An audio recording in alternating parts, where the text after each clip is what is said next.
the notion that we can connect to Hashem is ludicrous.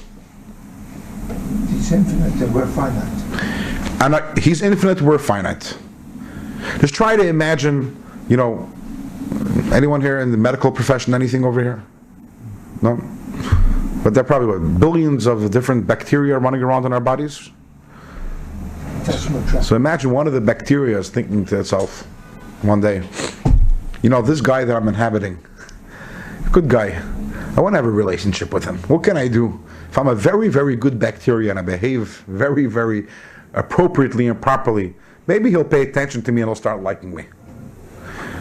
In a similar way, but not actually, because it's not a real comparison, because the bacteria and us, I'm not infinitely greater than the bacteria.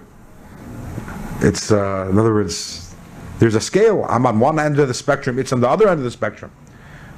Hashem is infinitely removed from us. There is no spectrum, there is no scale. It's not as if we're here, we're there.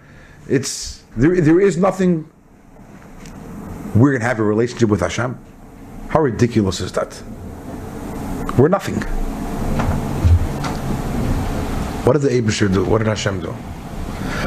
Hashem took Himself and He contracted it into Torah and mitzvahs. Ahava dechekes asabasa. With love, in order that we should be able to learn Torah and do mitzvahs and thereby literally connect to Hashem and grasp Hashem. That's what He did by Matan Torah. Anoichi, the Gemara says, the word Anoichi, from the Aser Sadiris, the Gemara says in Masechta Shabbos, is a Rashi Tevis, is an acronym for the words Ana Nafshis Kisavis Yahavis. I myself wrote myself into the Torah and gave it away to you. Hashem wrote Himself into the Torah and gave it to us. It says in Zayar, Oisi Atam Loichim. We're literally grasping Hashem. But here's the thing. I could sit and love Hashem all day, it means nothing. Because my love can't reach Hashem. I could sit and think about Hashem all day, it means nothing. But when I use the tools that Hashem gave me, the Torah and the mitzvahs, that's how I connect to Hashem. And that's why the human relationship analogy, just 1 second, that's where the comparison ends. When I'm dealing with another person of the same stature, of the same level, so yes, what's most important in the relationship is not the flowers that I'm giving. The flowers are an expression of the relationship. The flowers don't make the relationship, they're an expression of the relationship.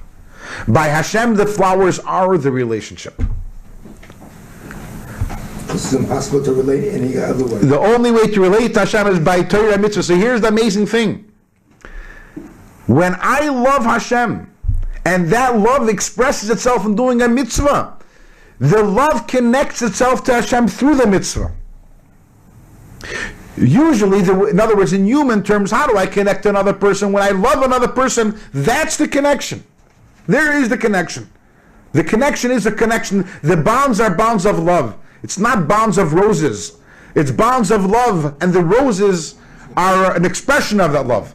By Hashem, the relationship is the actions, is the Torah and mitzvahs. And if I want my love to be part of the relationship with Hashem, that love has to express itself in a mitzvah. When I love Hashem and that causes me to put on tefillin, when I love Hashem and that causes me to give tzedakah, then that love is connected to Hashem also. But if I sit in my room and I love Hashem, that's nothing.